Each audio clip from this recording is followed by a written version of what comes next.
corn and wheat and soybeans are going to rise into the fall.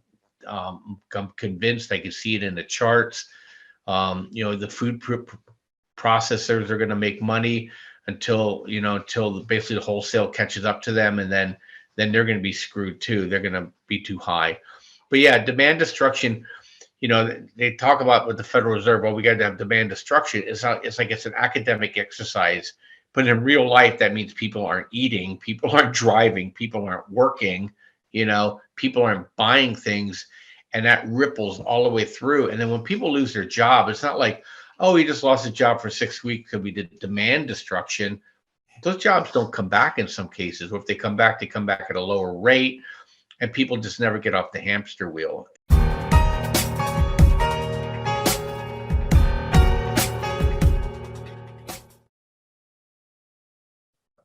Good afternoon, everyone. Bob Kudla is joining me today, tradelikeagenius.com.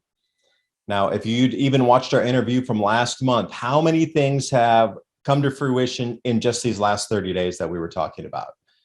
So as we look out through media headlines across the blogosphere, and I was reading one today, global summer of starvation is what they're going to term this.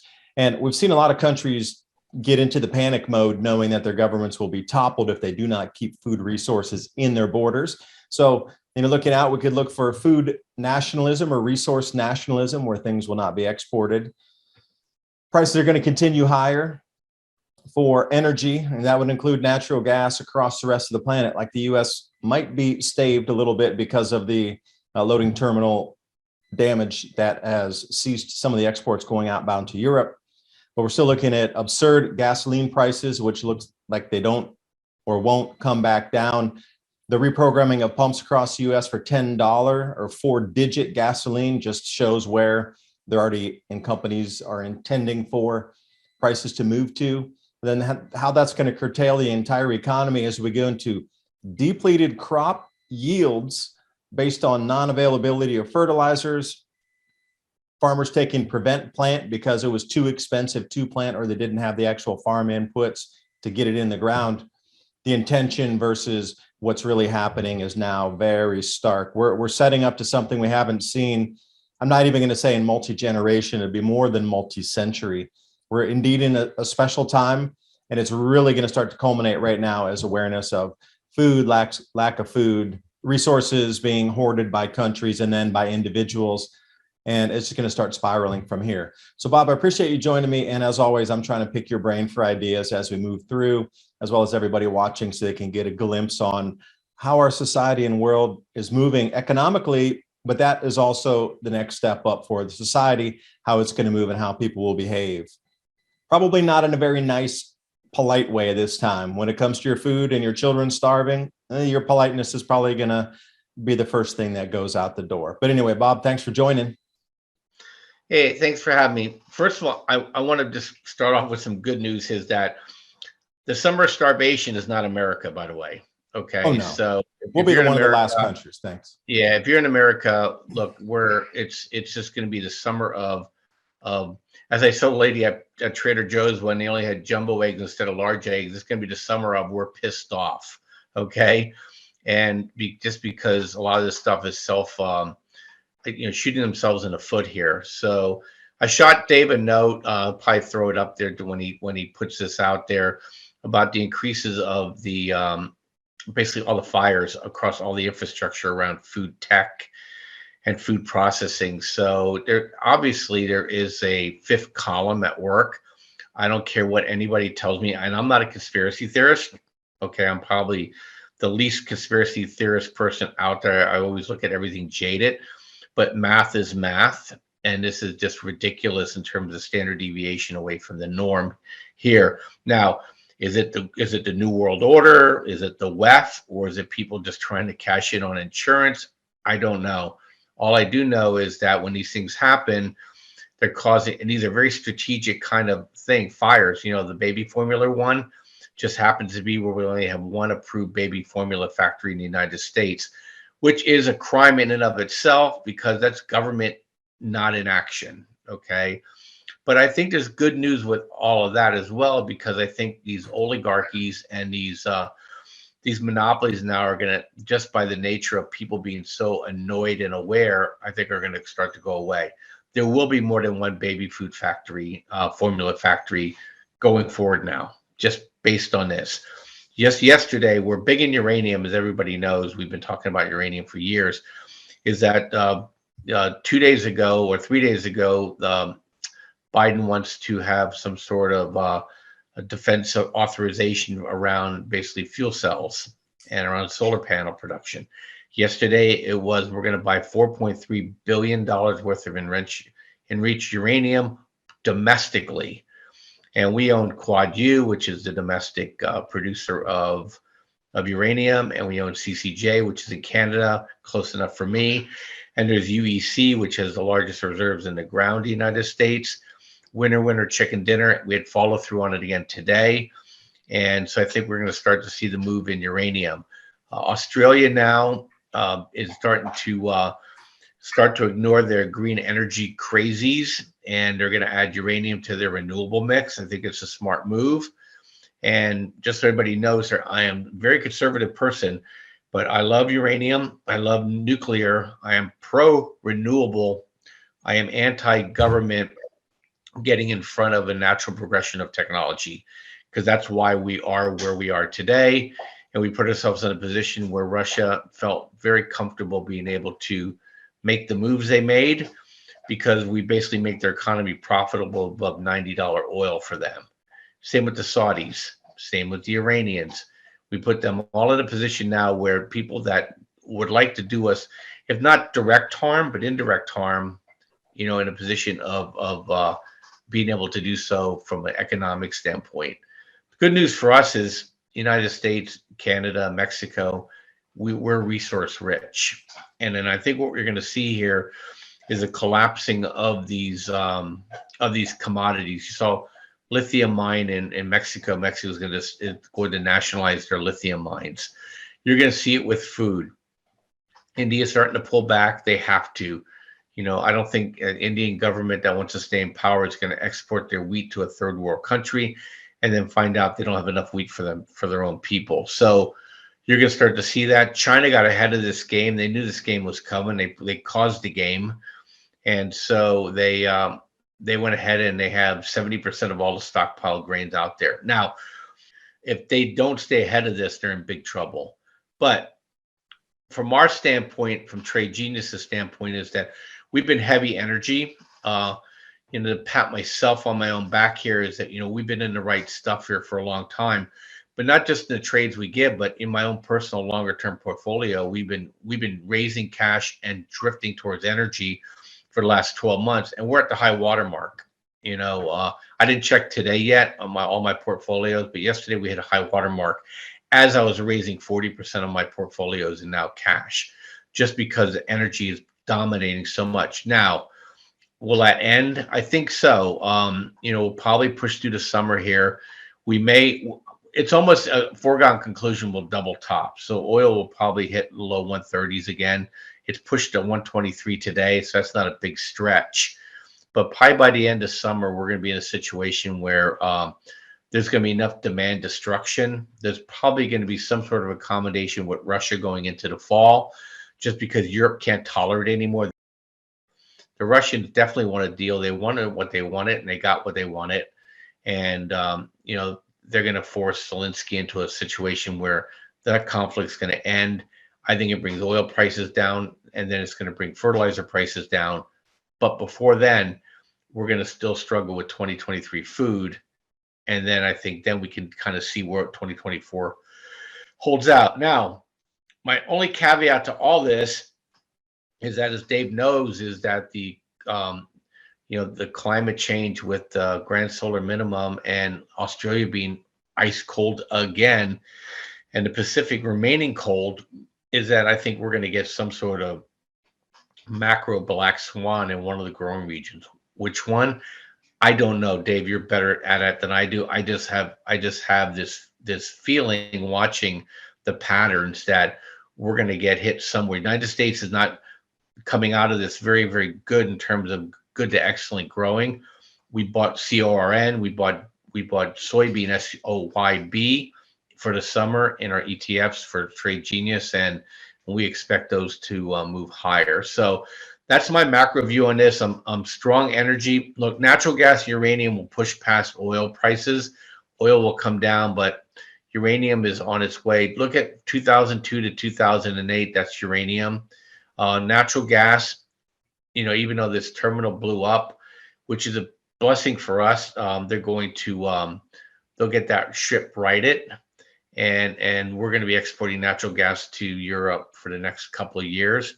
Basically, Europe's screw up we're paying for, unless there's going to be political, will to stop that, which I don't think there will be, because the Democrats don't want us to be consuming fossil fuels, and the Republicans are pro-energy. So our natural gas is being frozen or liquefied, and it's being sent to Europe because they're paying twice as much as we are, and then it'll slowly drift our prices higher. So if you can't beat them, own them and own those companies. And if you join us, then we'll happily share what those companies are, even dividend-paying companies and some direct, drillers and midstream guys and LPG guys. And there's some really cool two companies that I own in the propane space, liquefied petroleum space, that pay killer dividends, and you can make a good living on this. If not, you're at least staying ahead of the inflation monster by getting these dividend checks to shove back into your gas tank. With the Defense Nationalization and Authorization Act, do you think, because there's so much silver involved in a solar panel and different types of this green energy production, that would affect the silver price going upward? And the rerouting of oil from Western Africa to Europe in this interim phase before some of these pipelines may come back online for Russian oil, that's going to draw away heavily from Chinese imports to the tune of 1.5 million barrels a day. So how do you see that? Because Europe right now is absolutely coddling everybody, offering new deals down across Western Africa to get that oil rerouted up there. So we're suddenly looking at a spigot turnoff in China, and the silver price is going anywhere. But we look at grains, and as we progress through these crop tours, then we'll really get some good analysis on what's grown or not grown. But right now, the Tonga eruption is one of the biggest things to look at that's not being talked about for this upcoming Southern Hemisphere growth season. That ash column, for anybody that didn't hear NASA's newest projection, was 192,000 feet eject. The largest, tallest one that has been recorded, even back to the Tambora eruption. Wow. So when you're looking at the ash drift, you're looking at, Argentina would be my call on that, with the largest amount of reduction, followed by Chile, Peru, and then Brazil. South America is going to be heavily affected more than others, and look for Western Australia also to reduce. But this was more going toward that 20-degree north or south latitude band there, where that ash would circulate the most heavy and stay in its band as it was moving through the cloud cells down to the Southern Hemisphere pole there, to the South Pole. The thing with the oil moving around, oil's not the problem so much as it is the refined gasoline. So what Russia's doing is, look, Russia's producing all the oil at once and is selling all the oil it has. So this notion that Russia is causing oil prices to go up is simply spurious. And United States, we put ourselves in a situation where we created this environment. All Russia's doing is selling it to India. India is pumping it through the refineries and selling it back to Europe. So everybody's winking and nodding at each other on this thing, and so I suspect China is not in an enviable position, guys. I hate when people think so. Just because you hear it on the mainstream media, China is doing all the wrong things, strategically, and on top of that, their population is now in a position to go into what's called a rapid decline. They're losing their labor edge in terms of pricing. They're losing laborers because there's this phenomenon. I think we might have talked about this before. I thought it was fascinating listening to my friend talk about it. It's called lie flat. I'm sure you've heard of it, Dave, where people screw working 6 days a week, 12 hours a day. I'm making no money at all. and I'm making somebody else rich. So I'll just bop around and I'm already living like a pig in these countries. I'll just bop around and take as many jobs as I need to survive from day to day and enjoy life. And so the Chinese have a kind of a labor shortage problem. At the same time, they're losing their labor edge. And God knows what Xi's up to with all these lockdowns. I don't know if it's a internal domestic political or if he's trying to export inflation to us. But whatever it's doing, it's harming him more than it's harming everybody else. And I think China is going to be in a situation where they're going to be in big trouble too. And so if they have a false step on food production, especially if the La Nina flips back to El Nino, I think it's going to cause some issues in China from food standpoint too. But bottom line for me is that between now and September, corn prices, soybean prices are going higher. That's going to affect eggs and chicken. If you want to own a great chicken producer, buy Pilgrim's Pride. Those people are their costs are going up 30%, but they're charging 70% more.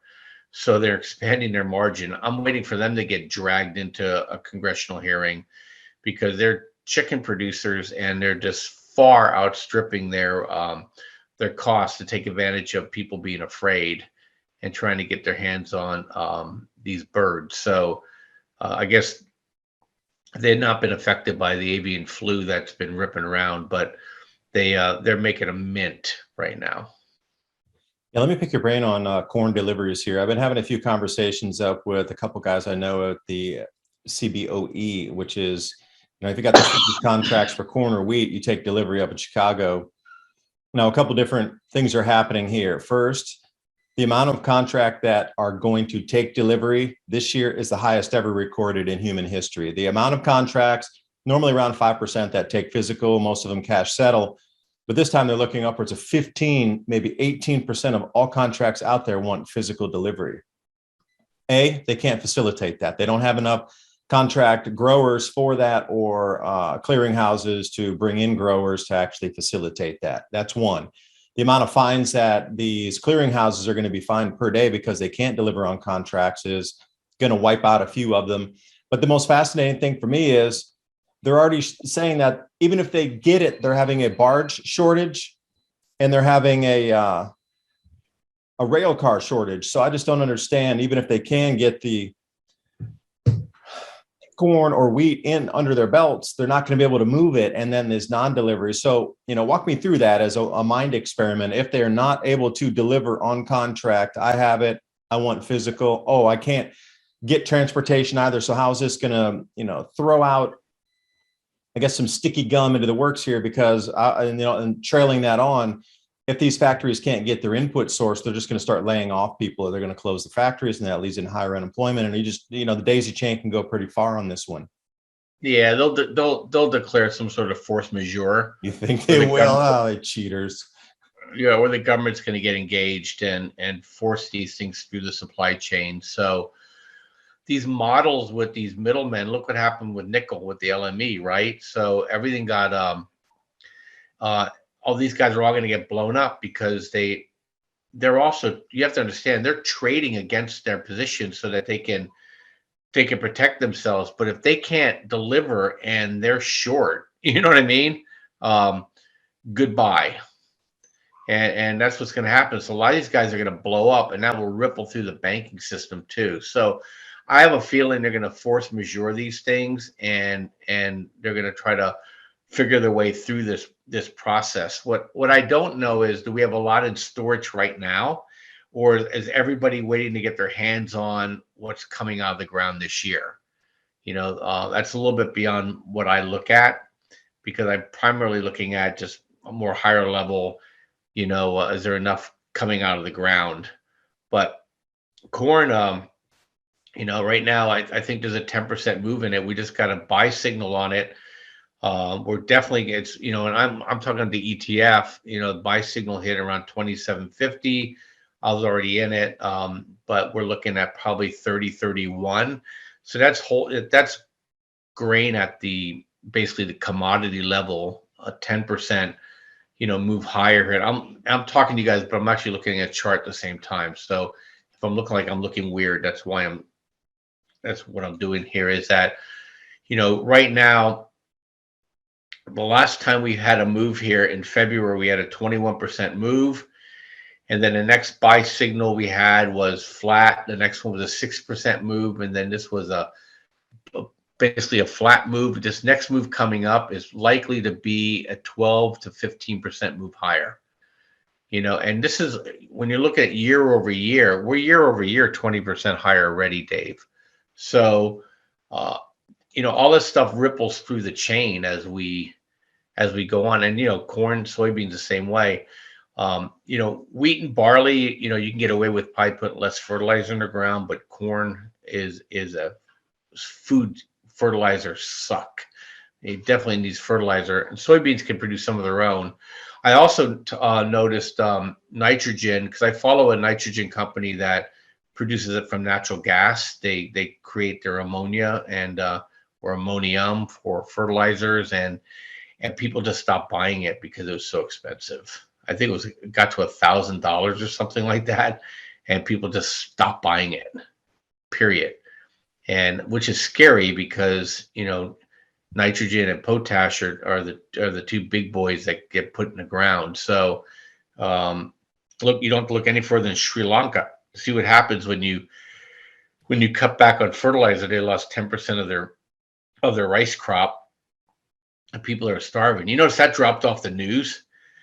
I'm sure they haven't solved that problem, but they have no money to buy anything. They can't import anything. So I don't know what they're doing.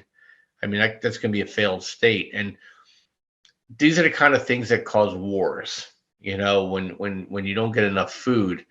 And he controls a very, very strategic, strait there in terms of Bosphorus, that he can block things coming and going.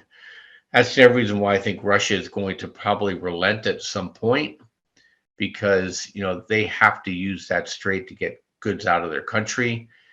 They can't rely on getting it to Iran. They can't get it to Pakistan through Afghanistan, and they're doing everything they can with China. And China and Russia have been getting some tense conversations of late too. So he's going to have to make some sort of rapprochement.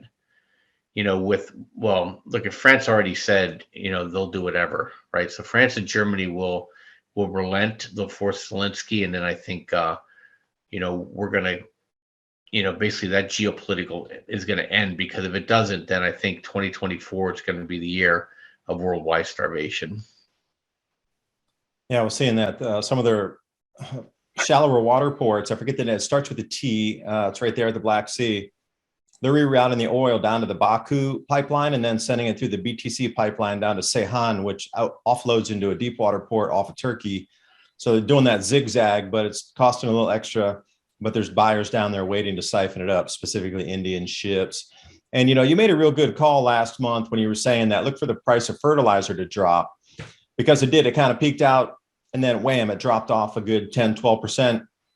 And Brazil has so much tonnage in their warehouses. I was looking at 3.5 million tons of fertilizer in the warehouse. Reason being, the price got too high. Demand destruction. So the farmers couldn't buy it at a certain price. So the warehouses are chock-a-block completely, not even a square inch left of filling up fertilizer.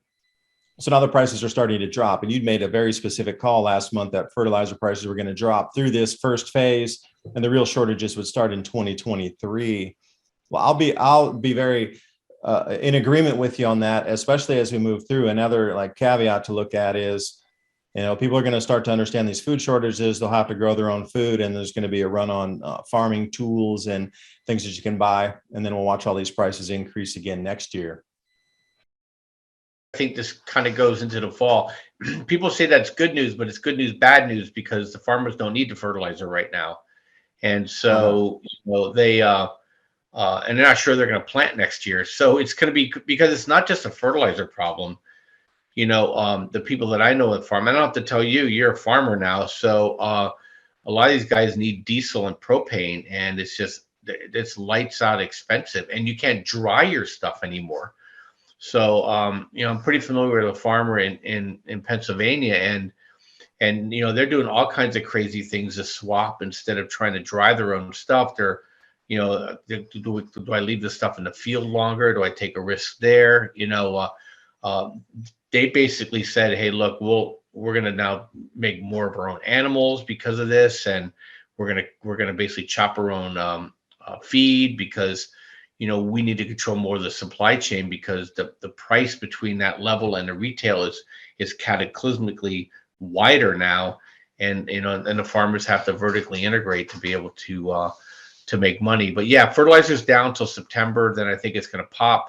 Corn and wheat and soybeans are going to rise into the fall. I'm convinced. I can see it in the charts.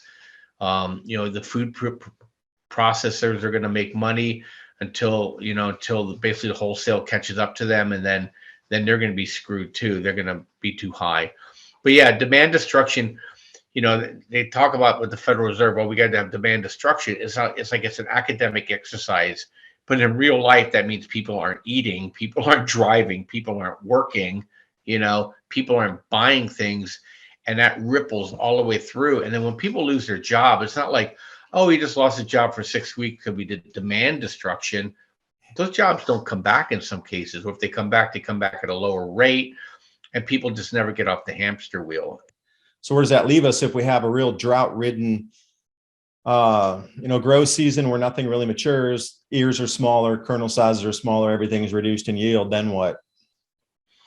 Yeah, then you get price of pork and beef that will fall short term, and take advantage of it and stock up your freezer, because then the next 2 years is going to be brutally high. We've seen this before with bacon a couple of years ago when it got all the way up to like $17 a pound. Before it came back, we've seen it with beef. Beef prices have come down again, but they're starting to kick back up. So what you have to do in these situations is it's going to be feast and famine for the farmers too.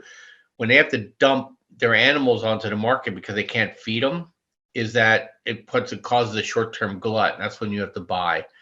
And then when it becomes dear, you just don't eat it. You roll down to chicken and other proteins. But here's the wheel, right? 90 days to get a chicken to the market, 9 months to get a pig to the market, and it's 2 to 3 years to get basically a steer to the market. So if they start wiping them out, that's why beef always takes so long to come back. And especially if you really cull the herd, because you don't have enough mamas to produce the new babies. I mean, a chicken needs grain to make eggs. So and then you have these terrible farms, basically 3 million egg ranch in Minnesota. I think that's what's causing Trader Joe's so many problems right now, because I think they were the big buyer from that ranch, which is just amazing to me how a factory, I guess must have been all the the chicken manure must have just went up in flames, which is insane. It was a metal building and it burned like it was wood. How does that happen? Crazy. Like they didn't have any sections of that cordoned off where they would think that would happen, or you wouldn't want smoke to go in or any kind of contamination to go into the next house. Like there wouldn't be a literal firewall between there for fire code to stop that. I'm baffled by some of these things like you are. Yeah, no fire suppression at all. Crazy. Well, there's definitely something going on there, but you and I can't control that. All I can control is I'm of the philosophy is that you and I are walking in the woods, and next thing you know, when a bear comes behind us, I sit on a rock, I start putting on my sneakers, and you say to me, "Hey, Bob, you can't outrun the bear," and I said, "I don't have to. I just have to outrun you." And that's how you have to think about this stuff when you're trying to, for your family, is that I'll control what I can control. I'll cut back where I can cut back. I'll modify where I can modify. But the best way of maintaining your standard of living is to basically out-earn your problem. And so I was always trying to help people understand that. And then this is just like throwing an accelerant right at the same time that we're going to run into basically peak productivity on the farms. And, like I said, natural gas, you mentioned silver, we'll talk silver in a second, but to me, the areas that you want to focus on, natural gas, you want to own silver, you want to own energy. Now you want to own propane, liquid petroleum products, Absolutely. That wasn't on my radar 2 years ago. I own a bunch of it now. And then food processing companies, you want to be in the supply chain. And then on the commodity level, you don't have to be a futures trader. You can own these ETFs, wheat, corn, soybeans, and then you'll be able to manage your position. And then if we're in an inflationary environment, you want to own energy. If we slip into deflation, you're going to own, believe it or not, you want to own bonds. Keep your life simple, and you're going to out earn your cost of living increases, and then you'll be in a position of less stress, and you don't need a whole lot of money to do this kind of stuff. So look at the moves we had in uranium, 25% move in 2 weeks. If you just follow the rhythm of these trades, you're going to be able to make a lot of money fast and then hop off and then look for the next opportunity in the same space. So we certainly can help you with that. Because that's one thing, these markets are going to continue to trade all the way through the tumultuous times, and again, I've always said this is one of the biggest opportunities in human history, because there's going to be more needs that are going to arise during this time to solve the problems of this time. But at the same time, if you can look out into the future, just a sliver, and you can see where the problems will be focused, that's exactly what Bob's talking about here and what we're both seeing moving along. So 2023 is going to be a completely different animal than what we're seeing now. So, it's good to talk about what's coming up to this point through the harvest season, how people's minds might react. Russia's really put us in a corner, so they're going to be causing civil unrest and hunger. And a lot of people go to the streets, which is even more, I guess, detrimental for a government, because it's just different than having an army move somewhere. And now you got your own citizens fighting against a destabilization platform there. But 2023 is going to unravel in a completely different fashion once the awareness of people needing to be more self-sufficient. And the reason I bring that up is silver. And I talked to a lot of people who are prepping out, getting ready for this, holding on to the metals there. So, Defense Authorization Act, using a lot of silver in solar panels and green tech, and then also silver for tradables, barterables during a scenario that could be envisioned if there's some sort of banking holiday, or if things are revalued, or something, zeros lopped off the currency, that piece of silver is still going to have its value. So what are you thinking from here through 23? Yeah, so the Fed has to stop raising interest rates for silver to really take off, although it stopped going down. And, we took some positions in GOLD, which is Barrick Gold, GDX, GDXJ, and we got our first buy signal in SLV for a long, long time. So I own personally in my long-term portfolio, own Hecla. And the reason why I own Hecla, I'm a United States citizen. They have most of their mines in the US. And I want to own things that are close to my legal system, whether I trust my government or not. Let me stop for a second. What do you think about nationalization of mines in a national emergency, and you own those mines? Do you think that those mines could be nationalized?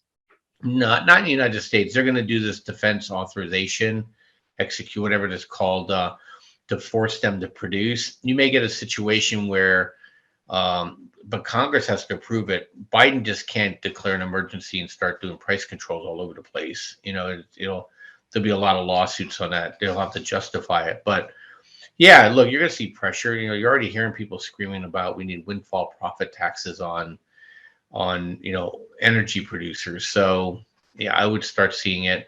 Food will be the one that people will be mostly interested in. Silver is a little bit like, how does that connect with food?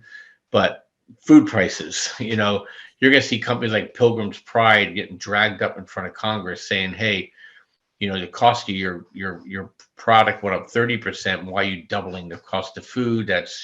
You're taking advantage of people. People can't afford it. They're going to starve. We're going to engage legislatively. So I think you'll see that in food. I don't think you'll see it in the miners so much. You see what I think is happening. So the Trump protected, created this strategic metals thing. Biden's now taken the next step forward, which I fully support. We got to protect our domestic industries here, so people don't suck us dry.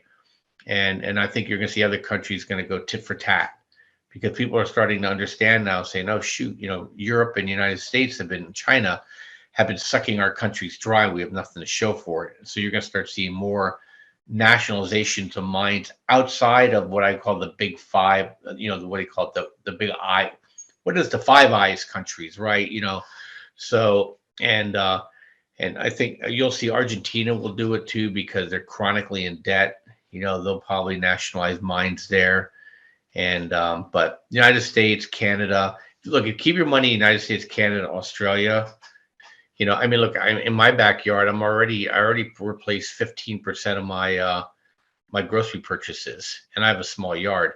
You'll start seeing that multiplied, across the board here as people will start saying, I have to do more myself. I have a neighbor now that has 6 chickens.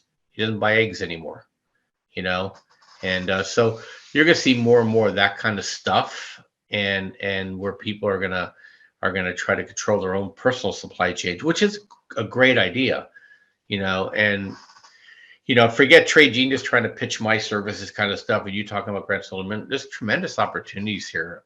I mean, if I was 25 again, food tech is where I'd be knee deep into food tech. I mean, there's going to be millions are going to be made in food tech, and not to plug anywhere else to go, but if you just go out onto YouTube and just look at what the Israelis and the Dutch and the U.S. is doing in terms of the technologies that are being created are mind blowing. You're basically climate independent for a lot of food now, and so I think you're going to see more and more of those opportunities, and I think people need to kind of open their horizons a little bit. And plus, the fact is, maybe it'll get you out of the city, where the cities are going to be pretty unsafe. I'm going to go look at they're stealing stuff now to sell on the streets. Wait till they start stealing food, and then the food trucks just won't come in, and you're going to see massive exodus out of these cities. So just remember, just draw a circle 180 miles around any city center. You want to be outside of all those, and that's basically getting your car to and back if you're going to go try to rob and pillage, right? So if you're outside that area, they're not going to be able to rob and pillage you if the stuff hits the fan. But hey, I got one more for you. I know I always like to jump around, but if you want a cobalt company in Canada, there's some OTC companies out there. I think it's CCWOF. I own a little bit of it. It's a cobalt company. I think it's cobalt and uranium in the I think it's either not PEI, but it's in Nova Scotia. It's in that northeast, one of those northeastern provinces. Nunavut or something. Yeah, there's a whole area up there. And that was the last glaciation point of what we consider the Wisconsin glaciation point, was right up there in the Nunavut Island area. So the side bit of info there. So keep going. Sorry to cut you off. Yeah, no, I think and look, Canada can't survive without selling their resources. So you're going to look for opportunities. I own Canalaska Uranium. That's a good company. It's an OTC company. You got to have a few of these sprinkled in your portfolio, because you never know when you're going to wake up one day and it's going to be up 10x. Especially when some big guy comes in and just tries to take the company out. They're going to have to pay massive premiums for these companies. So cobalt's definitely going to be needed. I own lithium. I own only a lithium mine in the United States. Its stock is called LAC. I have it tucked away. Okay. And so, those are the companies you want to own. Don't want to screw around with tech and all that garbage. You want to own things that hurt when you drop it.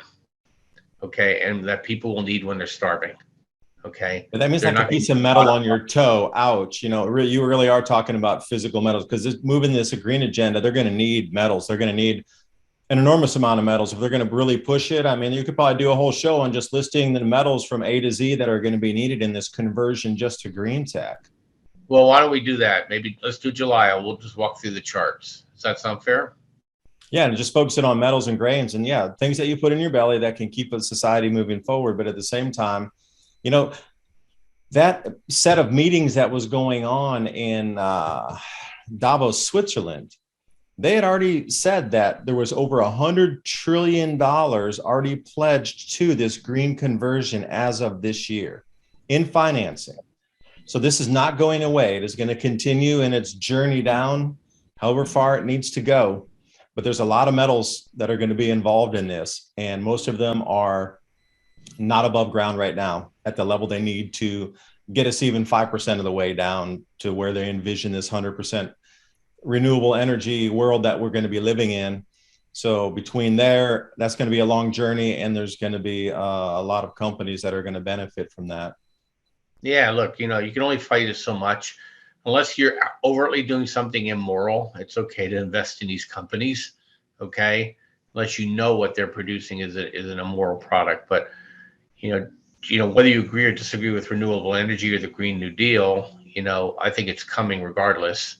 I think there's probably a very real concern about, do we have enough fossil or petroleum-based fuels going forward?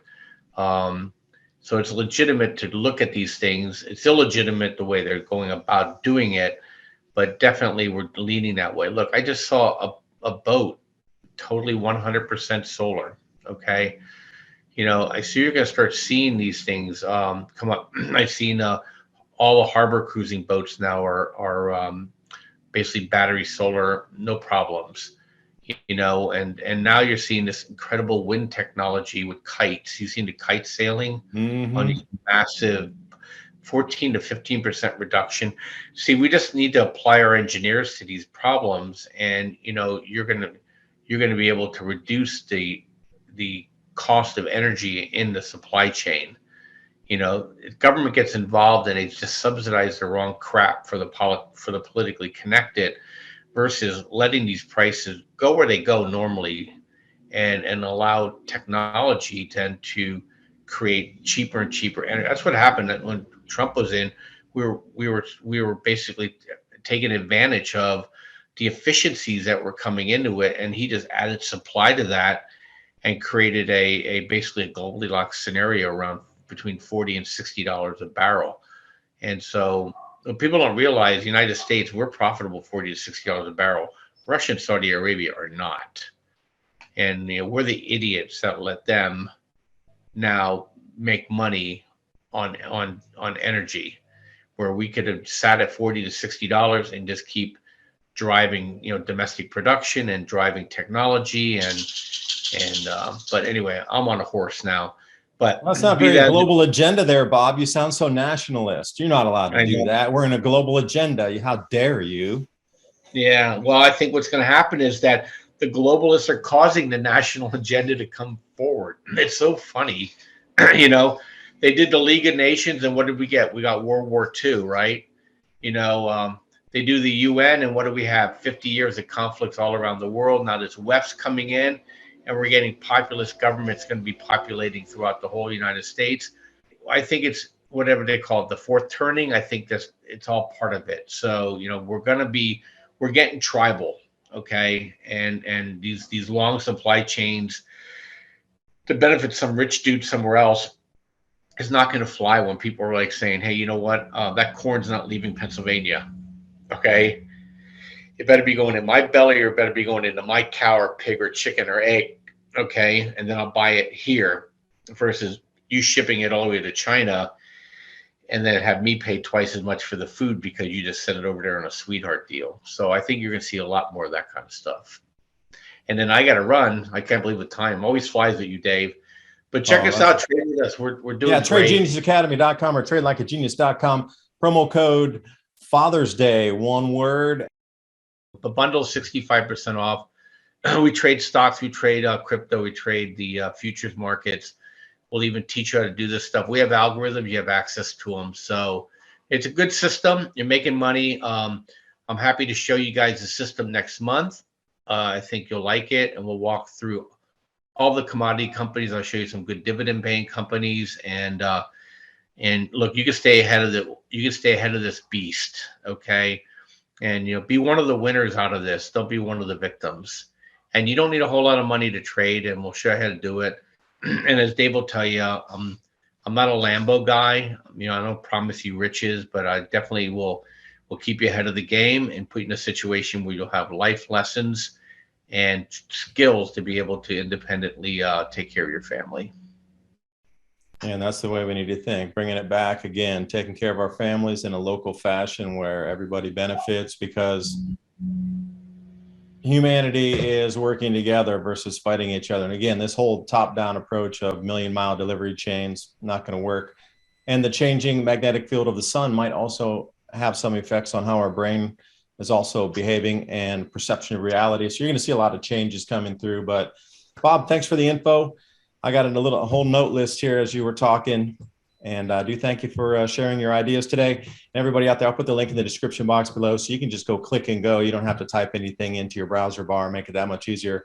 Please visit tradelikeagenius.com, see what Bob has over there. And until next month, do your own research. Bye for now. Bye-bye.